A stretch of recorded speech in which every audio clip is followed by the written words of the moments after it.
Magandang umaga po kapamilya. Ako po si Father J-Boy at tayo na po at magkape at pandasal. Nagre-reklamo ka ba sa isang kaibigan dahil hindi na kayo nag-uusap? O kaya hindi mo maintindihan ang iyong kasama sa buhay dahil wala naman siyang sinasabi, ngunit nararamdaman mo na may nangyayari sa kanyang kaloob-looban? Paano mo ba malalaman kung malalim ang iyong pinagsamahan?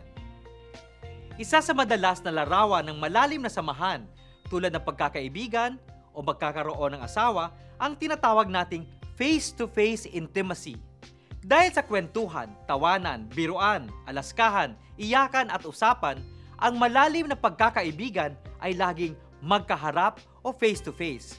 Ngunit sa kasawing palad, hindi lahat ng mga ugnayan nag-uusap. Sabi ni San Ignacio de Loyola, love consists in the communication of the lover to the beloved and vice versa. Ibig sabihin, hindi dapat mawala ang pag-uusap sa isang nag-iibigan. Kadalasan ang solusyon sa isang lumamig na samahan ay isang malalim na usapan.